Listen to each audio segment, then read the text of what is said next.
ഉണ്ണിമുകുന്ദൻ്റെ ജയഗണേഷ് എന്ന ചിത്രം പോയി ഇപ്പോൾ കണ്ടിട്ട് ഇങ്ങ് കയറി വന്നേ ഉള്ളൂ വീട്ടിലേക്ക്. എനിക്ക് ഭയങ്കര ഇഷ്ടപ്പെട്ടൊരു ഒരു ചിത്രമായിരുന്നു കേട്ടോ ജയഗണേഷ്. കാരണം വിക്രമാദിത്യന് ശേഷമൊക്കെ ഇതുപോലെയുള്ള ഇൻസ്പിറേഷണൽ സ്റ്റോറീസ് കണ്ടത് അദ്ദേഹത്തിൻ്റെ കണ്ടത് ഇപ്പോഴാണ് തോന്നുന്നു. കാരണം ഇത് വളരെ ഒരു ഇൻസ്പിറേഷണൽ ആയിട്ട് ഒരു ഭിന്നശേഷിക്കാരൻ്റെ ജീവിതത്തിലുണ്ടാകുന്ന പ്രതിസന്ധികളെ അദ്ദേഹം തരണം ചെയ്യുന്നതും അദ്ദേഹത്തിൻ്റെ ഉള്ളിലുള്ളൊരു കഴിവിനെ കണ്ടെത്തി അദ്ദേഹം അത് എന്താ പറയുന്നത്, ഒരു ഒരു നല്ല കാര്യത്തിന് സമൂഹത്തിന് വേണ്ടി അത് വിനിയോഗിക്കുന്നതൊക്കെ ആയിട്ടാണ് സിനിമ പറയുന്നത്.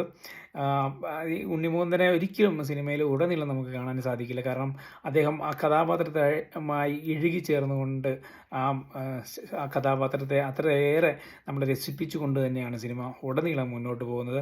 രഞ്ജിത് സിംഗറിനെ കുറിച്ച് പറയുകയാണെങ്കിൽ പാസഞ്ചർ എനിക്ക് ഭയങ്കര ഇഷ്ടപ്പെട്ട സിനിമയാണ്. അദ്ദേഹത്തിൻ്റെ ആദ്യത്തെ സിനിമയായ പാസഞ്ചർ ഫസ്റ്റ് പടം തന്നെ അത്രയും ഗംഭീരമായിട്ട് ചെയ്തു വെച്ചൊരു സംവിധായകനാണ്. ഇപ്പോൾ അദ്ദേഹത്തിൻ്റെ കരിയർ അതിലും നല്ലൊരു പടം തന്നെയാണ് എന്താ പറയുന്നത് ജയഗണേഷ് എന്ന് പറഞ്ഞാൽ. ജയഗണേഷ് സിനിമയിൽ അതിൻ്റെ ബാക്ക്ഗ്രൗണ്ട് സ്കോറും എനിക്ക് ഭയങ്കര ഇഷ്ടപ്പെട്ടു. ഒരു ഇൻസ്പിറേഷനാണ് നമുക്ക് ഭിന്നശേഷിക്കാർക്കൊക്കെ. എന്താ പറയുക, ജീവിതത്തിൽ നമുക്ക് പരാജയപ്പെട്ട് അല്ലെങ്കിൽ ഒരു അനുകമ്പയിലൂടെ മാത്രം ലോകം കാണുന്ന ആളുകളാണ് ഈ ഭിന്നശേഷിക്കാർ.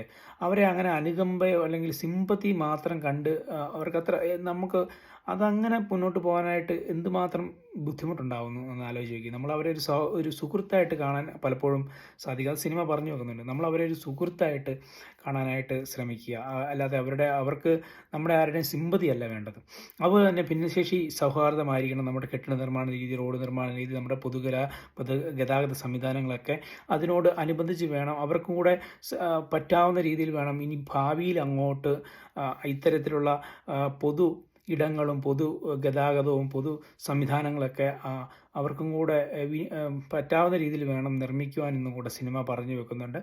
അതുപോലെ തന്നെ ഈ പറഞ്ഞ പോലെ ഇൻസ്പിറേഷൻ എന്ന് പറയുമ്പോൾ നമ്മുടെ ജീവിതത്തിൽ പല പ്രതിസന്ധികളും ഉണ്ടാവും. പല രീതിയിലായിരിക്കും അത്. ചിലപ്പോൾ വിധിയായിരിക്കാം, ചിലപ്പോൾ ഒരു വ്യക്തിയായിരിക്കും പ്രതിസന്ധിയെ കൊണ്ടുവരുന്നത്, അല്ലെങ്കിൽ നമ്മുടെ തന്നെ ഏതെങ്കിലും ഒരു സ്വഭാവമായിരിക്കാം. ഇതിനൊക്കെ നമ്മൾ തന്നെ തരണം ചെയ്യണം. നമ്മളിലൊക്കെ ഒരു ജയഗണേശുണ്ട്. അപ്പോൾ ആ ജയഗണേശനെ നമ്മൾ കണ്ടെത്തുന്നത് നമ്മുടെ മനസ്സിനെ ഉയർത്തുന്നതാണ്. നമ്മുടെ നമ്മുടെ മനസ്സാണ് എല്ലാം. നമ്മുടെ മനസ്സിൽ കോൺഫിഡൻ്റ് ആയിട്ട് നമ്മൾ എന്താ പറയുക, ആ പ്രതിസന്ധിയെ ഞാൻ തരണം ചെയ്യും എന്ന് നമ്മൾ ദൃഢപ്രതിജ്ഞ എടുത്തു കഴിഞ്ഞാൽ തീർച്ചയായിട്ടും ഇതൊക്കെ തരണം ചെയ്യാനാവുമെന്നാണ് സിനിമ പറഞ്ഞു വെക്കുന്നത്. അപ്പോൾ കുട്ടികളെ കൊണ്ടുപോയി കാണിക്കാൻ പറ്റുന്ന ഒരു സിനിമയാണ്. അവർക്കൊക്കെ എന്താ പറയുക, ഈ വെക്കേഷൻ മൂഡിലൊക്കെ അവർക്ക് ഒരു കോൺഫിഡൻസ് ഉണ്ടാകുന്ന ഒരു സിനിമ തന്നെയാണ് ജയഗണേഷ്. എനിക്ക് ഒരുപാട് ഇഷ്ടപ്പെട്ടു.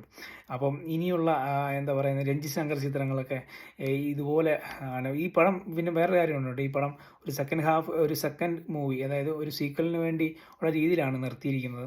അപ്പോൾ അത് നമുക്ക് പ്രതീക്ഷിക്കാം. എന്തായാലും ഉണ്ണിമുകുന്ദൻ്റെ അഭിനയത്തെക്കുറിച്ച് പറയുകയാണെങ്കിൽ ഉണ്ണിമുകുന്ദൻ ഓരോ സിനിമ കഴിയും തോറും തൻ്റെ തൻ്റെ ഉള്ളിലുള്ള അഭിനയ പ്രതിഭയെ തേച്ചു മിനുക്കിക്കൊണ്ടിരിക്കുകയാണ്.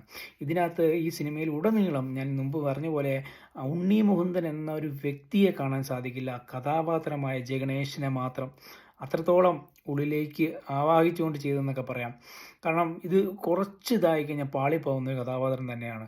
കാരണം ഇതൊരു ഭിന്നശേഷിക്കാരൻ്റെ ആ മാനസിക വിഷമത, സംഘർഷങ്ങളൊക്കെ മനസ്സിലേറ്റിക്കൊണ്ട് ചെയ്തില്ലെങ്കിൽ വളരെ പാളിപ്പോയേനെ.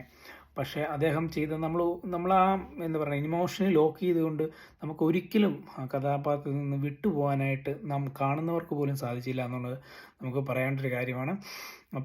പിന്നെ പറയേണ്ടത് ഈ പറഞ്ഞ പോലെ സിനിമയുടെ BGM അത്ര ഗംഭീരമായിട്ട് BGM ചെയ്തു വെച്ചിട്ടുണ്ട്. സിനിമ എൻഗേജ് ചെയ്ത് കൊണ്ടുപോകുന്നതിൽ BGMന് നല്ലൊരു പങ്കുണ്ടെന്ന് വേണമെങ്കിൽ പറയാം. ഇനിയും ഇതുപോലുള്ള ചിത്രങ്ങൾ പ്രതീക്ഷിക്കുന്നു. Thank you.